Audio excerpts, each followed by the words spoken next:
shoutout ako tanang mga nag-appeal og mga endurance. Ako kay ko believe sa inyo ha guys.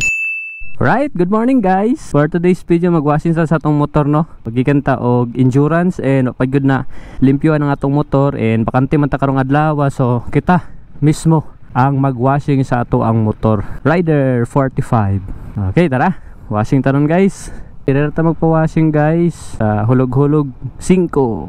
Dire ako nagpa-washing kay medyo komportable ko dire. Kay dili ko bahoan sa tubig. Nganong ako mo'y personal na gawashing sa motor no, kay aside sa makatipid ta, sa ganahan lang gud pug ko mo washing gud sa akong motor kay if ever na nay mga something wrong dali ra nato makit-an. For example, nay garas, nay damage. So kay pag once magud na ikaw mismo may mo limpyo sa imong motor, so dali dai nimo siya makita. Kay punasan man nimo siya gud kaning halos tibok niyang lawas. Do ang disadvantage lang kay di magud na nato gud na ma-perfect gud og limpyo no. Di para sa nang mga tag-washing gud na how jud kay sila mang limpyo. Pero para sa kuha, gusto na ako gud na prefer na ako always na ako gyud mo washing sa ako ang motor. Okay, ulog tag 5. Tara, 4 minutes. Gusto day ko magpasalamat buday no sa Ginoo na safety na biyahe para sa endurance and drugs. Ambot lang ha kung tama ba ko, pero so far sa mong dagan wala jud koy nadungog na na disgrasya na participants or something in ana. Grabe kayong pabor na gihatag sa tuan tanan no. Mao gyud po nato ang pag-ampo na tanang riders gyud na safe na makalakaw ug makauli. Labi na sa tagsa nato na balay. Kasi wala jud koy nadungog, wa koy nasugatan. Wala ko'y nakita, wala ko'y nadungog na disgrasya. So okay good kayo no. Ang pagdagan kay safety good ang tanan.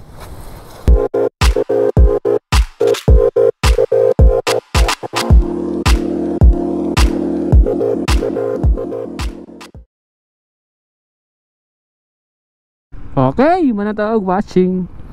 20 pesos lang atong nagasto. Nakatipid ta, tapos lipay mong gudpog ko na basta ako'y mo washing gud sa kuang motor. Labi na og kanang gikan gud sa layo na biyahe.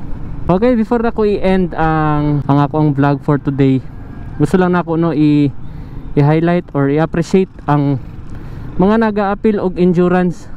Na-realize na ako na di gud basta-basta mo appeal og endurance. Di lang siya basta bisyo, but kanaganing basta na ay kay ambot din ako ma-explain na mahitabo sa imong sulod sa imong kinabuhi ba, sulod sa imong loob no. Nayuban dili ka sabot, nayuban mong bash na gasto-gasto raman mo ana, kalas-kalas raman mo gasolina ana. So nayuban no di ka sabot, pero dire na ako na realize gud no na ni-believe ko sa mga tao na mga rider na naga-appeal og endurance kay aside na risky, gasto, tapos kapoy, daghan og kanang masakripisyo, pero mo-appeal gyud tungod kay naay gusto na patunayan ba.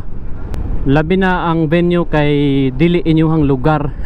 Para po ako, una na akong appeal og endurance kay sa Taguman. Unya taga Taguman ko, so pag check-in uli ra kog balay, tapos pag finish dol ra pud kay mong balay.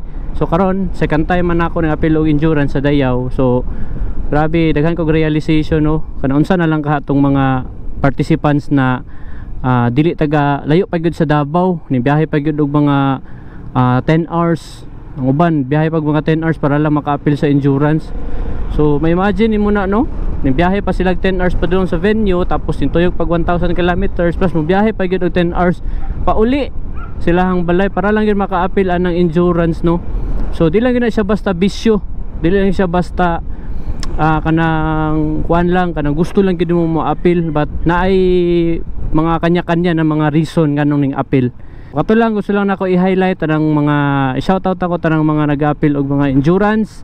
So dako kay ko believe sa inyo ha guys, and ang akong mga pag-ampo na unta sa matagbakbakan sa ato ang mga ginaapilan, safety lang ta always. So kato lang.